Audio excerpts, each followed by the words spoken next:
Upacara memperingati Hari Pendidikan Nasional Jumat 13 Mei 2022 siap dilaksanakan. Lanjutkan.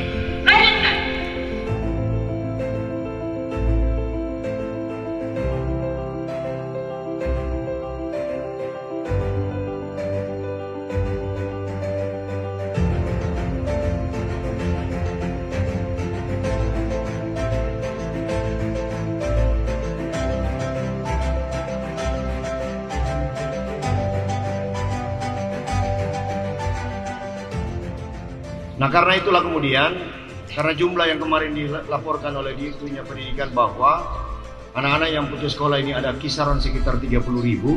Kalau kita ingin kembalikan mereka ke bangku sekolah, belum mampulah kita bangku sekolah untuk menyerap mereka. Kita perlu cari cara sambil berjalan, kemudian kita upayakan supaya pendidikan penyetaraan itu atau yang kita kenal dengan paket A, paket B, paket C boleh diikuti secara online. Sudah ada beberapa kelompok-kelompok belajar yang berdiri yang digagas oleh Dunia Pendidikan yang jumlahnya hampir dapat dikatakan sudah melampaui dari target orang. Tetapi ini perlu didorong lagi agar lebih berkembang.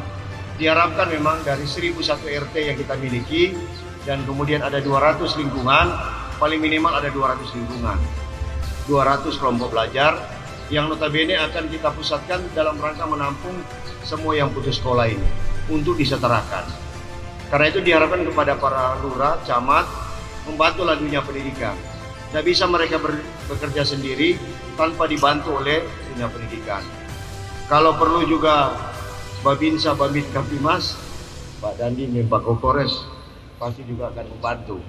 Karena itu untuk mendata mana-mana anak-anak putus sekolah. Kenapa sudah hal ini harus kita dorong? Karena kalau kita tidak selesaikan persoalan ini, anak-anak ini tidak punya harapan. Berkali-kali kami sambutan di mana-mana. Kita akan tingkatkan penyerapan pekerja di Kota Bitung. Kalau dia hanya ijazah SMP, bagaimana bisa dia masuk? Kalau seandainya perusahaan mewajibkan minimal ijazahnya SMA. Dan karena itu terobosan kemarin tahun 2022 ini yang ikut secara program penyetaraan sudah ada 2.000 orang. Mudah-mudahan kalau Kementerian Pendidikan membuka lagi kesempatan satu kali dalam satu tahun ada 2 kali, maka kita bisa mencetak 2.000 lagi, berarti sudah hampir 4.000-an.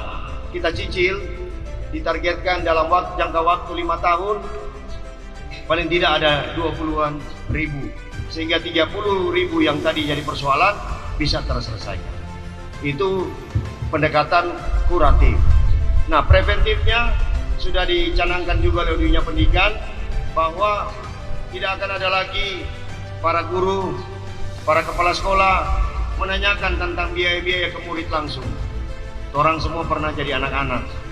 Kalau ada guru-guru bertanya kepada murid-murid bahwa uang sekolah belum diselesaikan, si murid tersebut pasti malu bertemu kawan-kawannya atau dalam komunitasnya.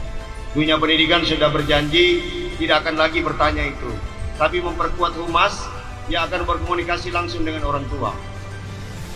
Bagi mereka yang memang belum kurang mampu, tolong ini dicatat, diidentifikasi agar itu masuk dalam program Posda Kota Bitung. Karena kita benar-benar serius menangani dunia pendidikan ini agar kita mencapai negara sejahtera. Kalau dunia pendidikan kita ini masih di bawah, kita ini menjadi dosa pada daerah kita ini sendiri dan kita harus selesaikan ini. Karena itu terima kasih atas upaya-upaya yang telah dilakukan. Tinggal kita tetap menambah agar supaya dia bisa mencapai lebih maksimal. Target kita tidak ada lagi yang putus sekolah. APM SD kalau boleh jangan lagi 98%, sudah 100%. APM SMP kalau boleh tidak lagi 78%.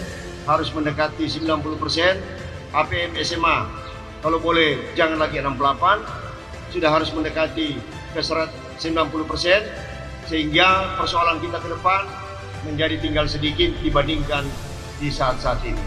Karena itu kami tetap akan mengupayakan memonitor kepada seluruh pejabat yang ditugaskan dalam rangka monitor ini. Mohon grafiknya dimonitor tiap bulan sehingga pencapaiannya bisa kita ukur, dengan mudah kita bisa menata sumber daya manusia kita di Kota Bitung.